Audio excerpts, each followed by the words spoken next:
வணக்கம். சிவாஜினி ஸ்ரீதரன். தகவல் 418. பொருளாதார நெருக்கடி, வேலை இன்மை.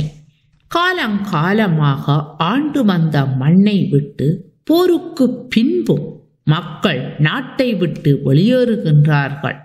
காரணம் என்னவென்று கேட்டால், படித்து பட்டம் பெற்ற பின்பும் வேலை இல்லாமல் இளையோர் யுவதிகள் பல பிரச்சனைகளை எதிர்கொள்வதால் நாட்டை விட்டு வெளியேறுகின்றார்கள்.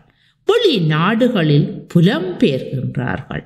பெற்றவர்கள் பிள்ளைகளை காணிகளை விற்று உதிரங்களை சிந்தி கல்விமான்கள் ஆக்கிவிட, பிள்ளைகள் இங்கு இருந்து உழைத்து குடும்ப செலவை ஈடு செய்ய முடியாது என்று கருத்துக்களை முன்வைத்து நாட்டை விட்டு வெளியேறி புலம்பெயர் நாடுகளில் இருக்க வீடின்றி வேலை வாய்ப்புகளின்றி சிக்கி தவிப்பதை நாம் நம் கண்முன்னே பார்க்கின்றோம்.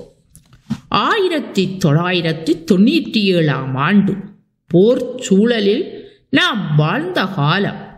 தமிழீழ விடுதலை புலிகளின் கட்டுப்பாட்டில் வன்னி பெருநிலப்பரப்பிருந்த போது தமிழீழ விடுதலை புலிகளின் கட்டமைப்பு பொருளாதார தடைகளை உடைத்து அங்கு வாழ்ந்த மக்களுக்கு பல தொழில் நிறுவனங்களை நிறுவி, தமிழீழ பொருண்மைய மேம்பாட்டு நிறுவனம், தமிழீழ போக்குவரத்து சபை, தமிழீழ நிர்வாக சேவை, தமிழீழ காவல்துறை, இப்படி அடுக்கிக் கொண்டே போகலாம். தொழில் நிறுவனங்கள், குடிசை கைத்தொழில்கள் மூலம் வேலை வாய்ப்பை பெற்று மக்கள் பொருளாதார நெருக்கடிகளை உடைத்து வாழ வழி அமைத்து கொடுத்த அமைப்பு தமிழீழ விடுதலை புலிகள்.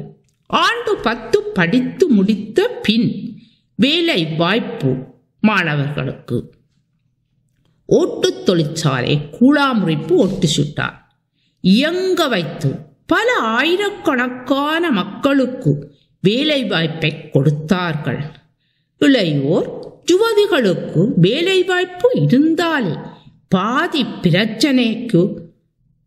பிரச்சனைகள் நாட்டில் வராது. இன்று இலங்கையில் பட்டப்படிப்பு படித்து முடித்த பின்பும் வேலை இல்லை என்றால் இதற்கு யார் காரணம்? சிறு கைத்தொழில்களில் இருந்து கிடைக்கும் முட்டை இன்று அயல் நாட்டில் இருந்து இறக்குமதி. எப்படி எம் நாடு தன்னிறைவு பொருளாதாரத்தை கட்டியெழுப்ப முடியும் என்று உங்களிடம் கேட்டு விடைபெறுகின்றேன். நன்றி, வணக்கம்.